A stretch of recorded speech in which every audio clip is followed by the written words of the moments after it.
So I'm going to discuss a long-term care insurance puzzle. And basically this puzzle is the fact that why do so few people take long-term care health insurance? So that's the puzzle. Why do so few people do that? And what I mean by few people? Well, studies have shown that less than 1% in Canada, for example, have long-term care health insurance. And in the US it's about 10%. And that's still relatively few because we're all going to get old. So why do so few people do that? And we're going to have three main explanations. First of all, a behavioral explanation. And second explanation is going to be basically that it's too expensive, affordability. And the third explanation is going to be based on market failure, and they're going to be related. Market failure.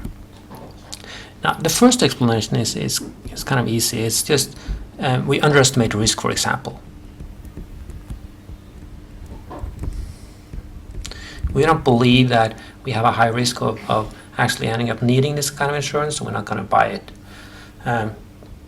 The real risk of actually ending up in a situation where you need this kind of insurance is about 0.2. 20% of us will actually need this kind of insurance, approximately.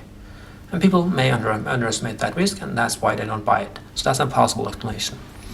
Another explanation is just simply that it's too expensive. We can't afford it. We can't prioritize it within our budget. So it's too expensive, at least compared to the benefit we get for it. And that's possible, but then you have to ask, why is it too expensive? And does it necessarily have to be too expensive? And that's where the third explanation comes in, because some people argue that there's something about the market fails here, that makes this kind of insurance too expensive compared to what it could have been if it had been a public insurance. And what kind of market failures are we talking about then? Well, some traditional market failures in insurance markets could be moral hazard, for example, that people, after they get insurance, they will behave in a way so they need that insurance more. If you have fire insurance, you will behave more risky, so maybe you'll have more fires, and that's why it becomes very expensive to have that kind of insurance. But most people don't think that's a big problem in the market for long-term care insurance. You're going to become old, and you're not going to do something to become even worse when you get old. So moral hazard is one possibility, but it's not really believed to be a big problem here. Moral hazard. No. What about that other standard thing, adverse selection? Well, adverse selection is the fact that only those people who need this insurance most will actually buy it, and that's a problem. You know your health better than the insurance company usually, and only those people who know they need it will actually buy it. So because this asymmetric information situation, the price will go up because the insurance company will have to face the fact that they will mainly get customers who need this kind of insurance more than people who will stay out of the market. And there will be no market for people who actually know they have good health, but they may actually end up with a need for this kind of insurance because it's too expensive for them, because the price is based on the worst customers. So that could be a problem here. But the most important problem, at least this is what most people claim, is the systemic risk. Okay? And what do I mean by systemic risk? Well, insurance companies, or insurance in general, is very good at insuring against random events. But some events in this market are not random. The cost of providing this insurance depends on the cost of actually providing long-term care in the future.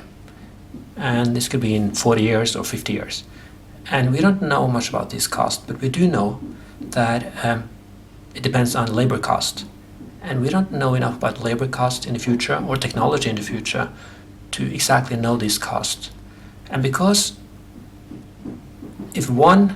usually when one customer becomes expensive, that could be balanced by another customer not becoming that expensive. But in this case, all the customer will become expensive because all will have to be subject to this labor cost that increases. So this is systemic risk. It's not just a risk that affects one individual and not another one. And insurance markets are not very good at handling this. And in order to handle this, they just have to charge a very high price.